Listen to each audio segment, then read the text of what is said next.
Learn how to forgive yourself. Yes. After forgiving yourself, then you keep moving. However, because if you cannot forgive yourself, okay, it's very difficult to forgive one also. And don't allow your past to become a huge burden to you or to hinder your assets. Yeah, your spiritual assets. No, don't allow it. Ikwena kaya burden bụrụ ihe ga-egbochi gị, bụrụ ibu alụ wee nye gị, nke ga-eme ka ị ghara ito eto na mmụọ. Ọnya ka na-akọwa ka bụ ofu. Nke bụ abụ malụzie na ike dị na mmadụ ịforgive onye ọzọ. O nwere some forgiveness bụ njọ. Ị ghọtara ya? Forgiveness bụ njọ bụ when you spare the rod and spoil the child, or spare the cane and spoil the child. The man has forgiveness say abrugo mehe. Hello? Abrugo mehe. That is doing the wrong thing. Because mehe simple means he make it the right way. So you only forgive whoever that wronged you, and whoever that wronged you, and show remorse. Niya majority, and niya mania majority, and the question kwa no more also. That is the only way you are permitted to forgive. Now, the power of forgiveness does not mean they cannot forgive randomly. On forgiveness, you have forgive one mother. The man you yes. Forgiveness, you can forgive one mother when somebody wronged you, and understand the fact that he or she wronged you, and the promise to turn a new leaf. That is the only basics in which we forgive one mother. Once again, forgive or abrosi. If you are able to forgive, you continue to forgive. You man, you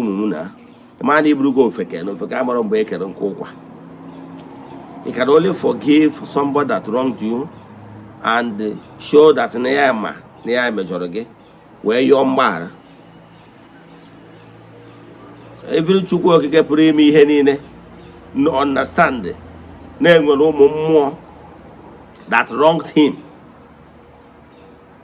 Yes, I am a devil. We were told about the story of Ogbuefi Ezeana. Ma etu esi wee chụda onye nwachi ọbụbọ. Anyị nụrụ ya. Nwachi ọbụbọ mehiere megide the order, the supernatural order, spiritual principles that governs the universe. That is the sin not committed. For don't worry, case in on a chocolate hold the throne or chugu. A back off for women. Those stories, good story, allegorical stories. I got I buy it, but only one highly spiritual, more well felt idea of what transpired in the spiritual realm. The simple thing not committed, or the show bell of the natural order. Yes, established by Chukwu, that every powers must obey and they align with that supernatural order. Now, to cut the story short, when he was expelled from the proximity of the throne of grace down to gross material world, because he did not show remorse, but he kept being logical, not logic. You know that? That is why the Almighty Father, the creator of the whole universe, cannot even forgive devil. So he cannot be so nice more than Chukwu. So if Chukwu refuses to forgive the devil, Mr. Know It Alright, don't know it all, for not asking for forgiveness and showing remorse, then can forgive somebody when the person wronged you intentionally and keep claiming right and refuse to ask for forgiveness. Forgiving such a person will condone evil. Makanasi ni ihe ọjọọ gbaro oburu omenala. So we can ekwu maka the power of forgiveness is only applied when somebody hurt you and realize that they have hurt you and genuinely seek for forgiveness from his or her own heart.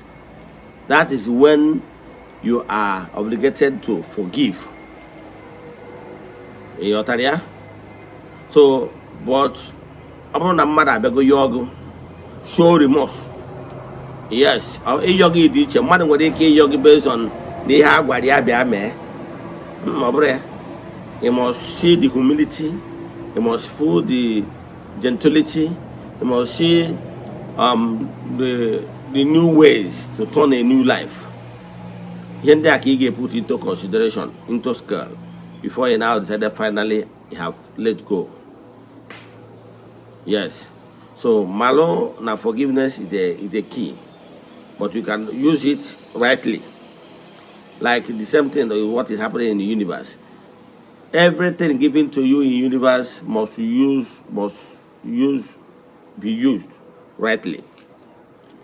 Abuse is not allowed in creation. So here learn how to forgive yourself for your wrongdoing in the past.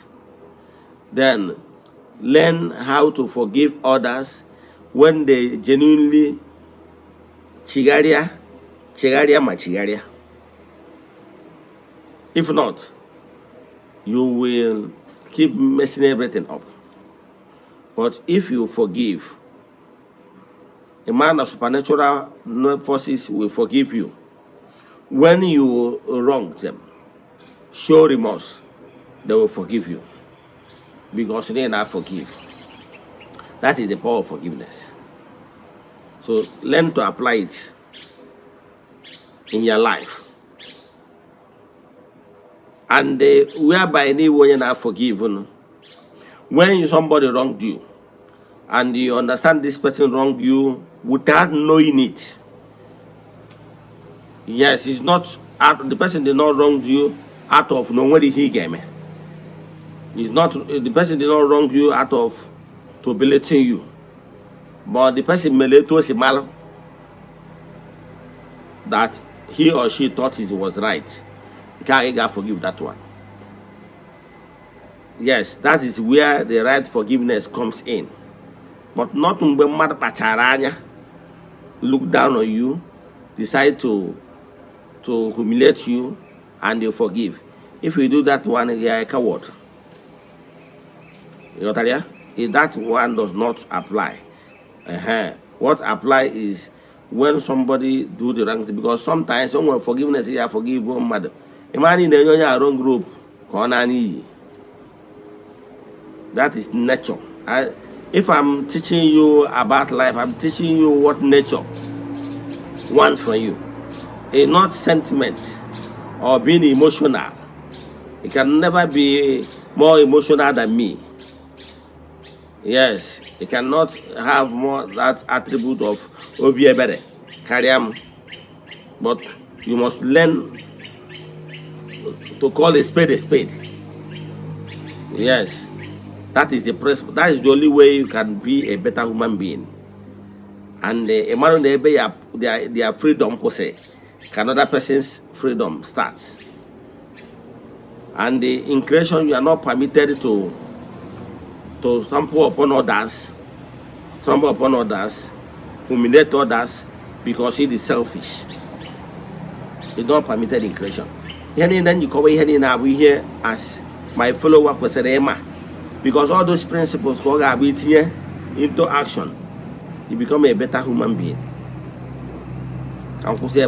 Only when I do an family, chat me on WhatsApp. My WhatsApp number remains 0805783772. Let us pray. Ekwem na Chineke. Ekwem no di ihe siri m ike ke Chineke na-apụghị. Izi m ụzọ m ga-esi lụgbuo ya n'ihi na ọ mazuru ihe niile. Obi m siri ike na Chineke emeworo m ya gazie. May the blessings of Chukwu Oke pụrụ ime ihe be with you all. May you be protected. May you be blessed now and forevermore.